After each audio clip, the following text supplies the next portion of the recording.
और पठानकोट आतंकी हमले में शामिल आतंकवादियों के खिलाफ कार्रवाई करने में पाकिस्तान अब तक लगातार बहानेबाजी करता रहा है।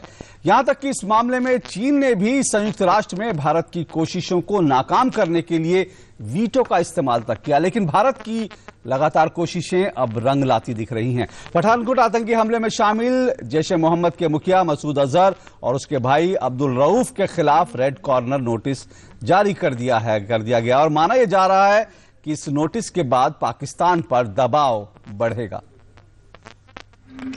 पठानकोट हमले के मास्टरमाइंड माने जा रहे पाक आतंकियों के खिलाफ शिकंजा कस रहा है। इंटरपोल ने मसूद अजहर और उसके भाई अब्दुल रऊफ के खिलाफ रेड कॉर्नर नोटिस जारी किया है। इसके अलावा इस मामले में शामिल 2 अन्य पाकिस्तानी आतंकवादियों कासिफ जान और शाहिद लतीफ के खिलाफ रेड कॉर्नर नोटिस जारी करने की प्रक्रिया चल रही है। रेड कॉर्नर नोटिस के बाद पाकिस्तान पर पठानकोट हमले में शामिल इन तमाम लोगों की गिरफ्तारी के लिए दबाव बढ़ेगा। इंटरपोल पाकिस्तान में कहां है? सबको मालूम है कि मौलाना मजहूर पाकिस्तान में है, तो वहां की ही इन्वेस्टिगेटिंग एजेंसी है पाकिस्तान की।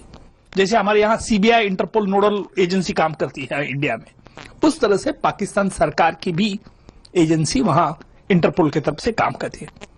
क्या लगता है आपको कि वो एजेंसी इस तरह से रेड कॉर्नर नोटिस पर एक्ट करेगी? अगर एक्ट भी करती है तो कहेगी ये बहुत पुख्ता सबूत नहीं है। इस मामले में एनआईए की एक विशेष अदालत ने इन सभी लोगों के खिलाफ गैर जमानती वारंट जारी किया था।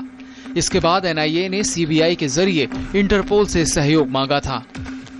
एनआईए अजहर, उसके भाई अब्दुल रऊफ, शाहिद लतीफ और कासिफ जान सहित कई लोगों से पूछताछ करना चाहती है। इसके लिए विदेश मंत्रालय और गृह मंत्रालय के जरिए औपचारिक अनुरोध भेजा जा रहा है, तो साथ ही लेटर्स रोगेटरी भेजे गए हैं। लेटर्स रोगेटरी किसी भी विदेशी कोर्ट से किसी तरह की कानूनी मदद के लिए औपचारिक अनुरोध है। एक और जहां सरकार पाकिस्तानी आतंकवादियों पर शिकंजा कसने की कोशिश कर रही है, वहीं एक खुलासा ये भी हुआ है कि पाकिस्तान के साथ रिश्ते सुधारने के लिए तत्कालीन यूपीए सरकार ने 2010 में शाहिद लतीफ नाम के जैश आतंकी को छोड़ दिया था। उसी ने पठानकोट में एयरफोर्स बेस पर हमला करवाया है। मीडिया में सामने आई कुछ रिपोर्टों के अनुसार लतीफ पठानकोट एयरबेस पर हमला करने वाले आतंकियों का चीफ हैंडलर था। लतीफ ने हमले के लिए आतंकियों को हथियार, कपड़े, जूते और अन्य सामान मुहैया कराया था। लतीफ की रिहाई की मांग दिसंबर 1999 में एयर इंडिया विमान IC-814 हाईजैक करने वाले जैश आतंकियों ने भी की थी। हालांकि उस समय की वाजपेयी सरकार ने लतीफ और 31 अन्य आतंकियों की रिहाई की मांग ठुकरा दी थी।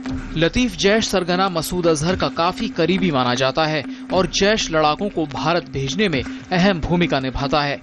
सुधाकर दास के साथ न्यूज 9 डेस्क, DD न्यूज। इस बीच जम्मू कश्मीर के अलग अलग हिस्सों में आतंकवादियों के खिलाफ सेना और सुरक्षा बलों के अभियान में 3 आतंकवादी मारे गए हैं, जबकि 2 आतंकवादियों को सुरक्षा बलों ने जिंदा गिरफ्तार कर लिया है। सीमा पार के आतंकियों पर सरकार शिकंजा कसने की तैयारी कर रही है, तो दूसरी तरफ जम्मू कश्मीर में आतंकी घुसपैठ की कोशिशों में लगे हैं।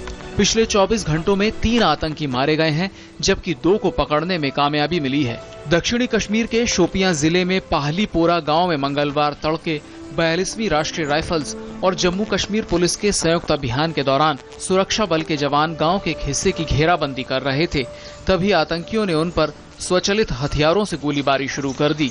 जवाबी कार्रवाई में जवानों ने भी गोलियां चलाईं, जिसमें 1 आतंकी मारा गया। मृत आतंकवादी की पहचान हिजबुल मुजाहिदीन के कमांडर फारूक अहमद शेख उर्फ इखलाह के रूप में की गई है।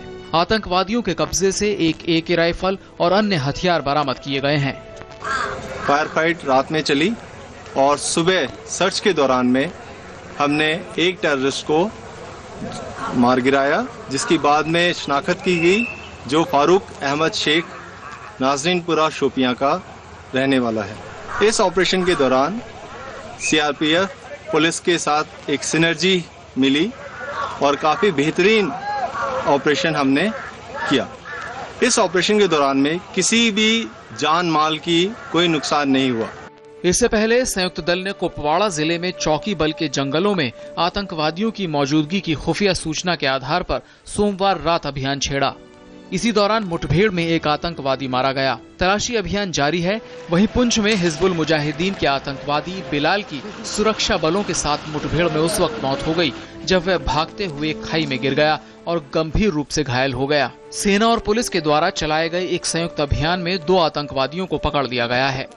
उधर सीमा पर भी सब कुछ सामान्य नहीं है। पाकिस्तानी सैनिकों ने बारामूला जिले में नियंत्रण रेखा पर गोलीबारी की है।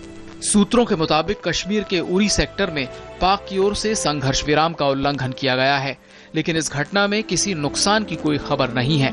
हालांकि पिछले कुछ महीनों में सीमा पर संघर्ष विराम में कमी आई है, लेकिन ताजा घटनाओं से सुरक्षा बल चौकस हो गए हैं। श्रीनगर से सलमान के साथ news night desk, DD news.